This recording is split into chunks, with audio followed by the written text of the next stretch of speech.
Hey, what's going on everyone? Due to unpopular demand, we are switching party time brews to party time foods. Today we're gonna start off making gummy bears. Oh yeah! Party time foods. Here's a few bad ideas from a non-cooking dude.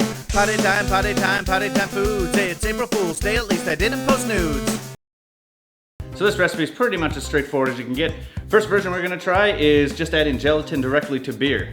So we're gonna take 1 cup of beer, put it in the saucepan or pot, sit it on your hot plate, and you want to heat that up to 170 or below. The reason you want it below 170 is because if you heat it up above 170, you'll start losing the alcohol. The alcohol will start evaporating before the water does. So who wants alcohol-less gummies? I don't. But after that, once it's at around 170, you're gonna put in your 3 tablespoons of gelatin and stir that all up so it dissolves perfectly. Then it gets pretty straightforward, even though it has already been straightforward.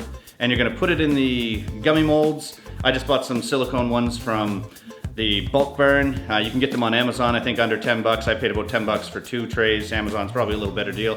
But I just wanted to do this already, so didn't wanna wait.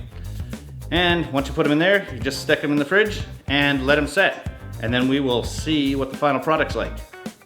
This is my first go, so hopefully it works. And they're a little foamier. Didn't quite set it there, but really all you gotta do is just pop them out, and they just kind of, just like a pop-it, they come out of these silicone things, no problem. And guess we can just go into fast motion here.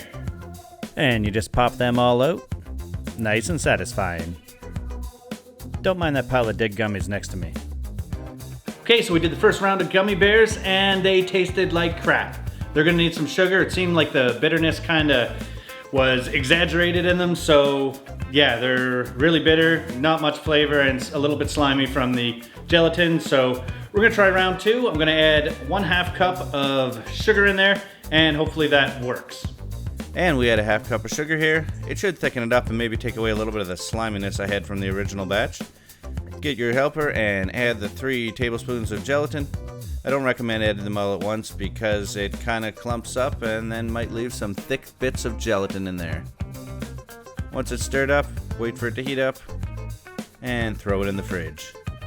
Should be ready in a few minutes. And they come out looking pretty good straight out of the fridge. Ah, gummies. Okay, so as normal, we need to do a taste test.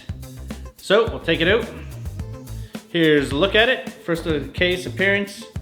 This one has a few little bubbles in it, but I think that's all right. They are pretty. They do end up being pretty clear. I don't know if that'll go into focus or not, but let's see. Yeah. And so clarity is pretty good. Again, they're from my Belgian Dubbel. Let's go in for aroma. The gelatin seems to trap most of the aroma. You can have a little bit of a sugary taste. Again, this was the batch I used with 1/2 cup of sugar. And let's dive in there for the taste.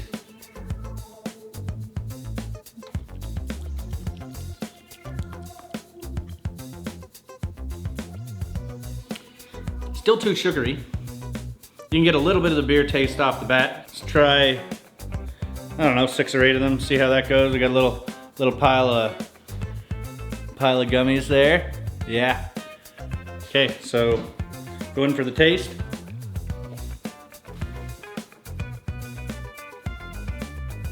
So we're just kind of beery. Still really sweet.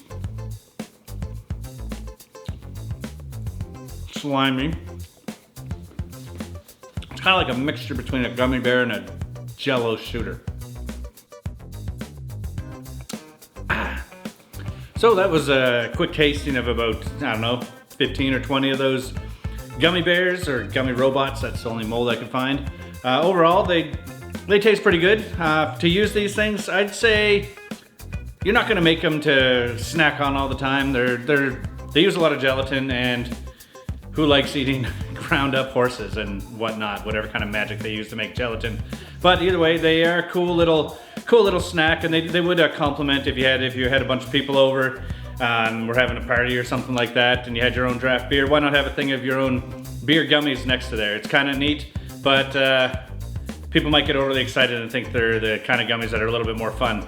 For these, I think you'd have quite a hard time drinking or eating enough gummies to actually feel something. You'd probably need to make, we'll say, a full liter of it. If you have maybe 100 or so, you might catch a buzz, but the amount of sugar would probably negate that, and you just get a little bit of diabetes with it. So yeah, overall, they're a cool little thing to have kicking around if you're having people over and you just want to kind of share a different treat with somebody. I never really thought there was such thing as beer gummies, and I'm gonna level with you. This is another one of my failed videos. My failed video idea was, for April Fool's Day, I wanted to do a good prank video. I got the recommendation, or the wife said, hey, why don't you try beer gummies? I'm like, that's hilarious, that's stupid.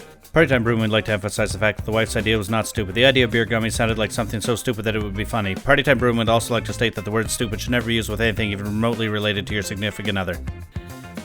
And then I did a quick search online and saw that it is actually a thing, which is only semi-stupid.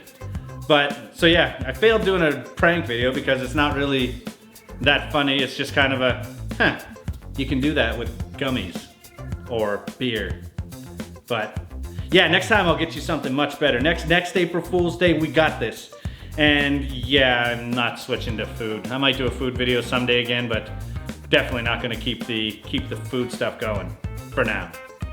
Anyway, thanks for watching. If you wanna see a real beer video, why not check this one out? And thank you for watching. Talk to you later.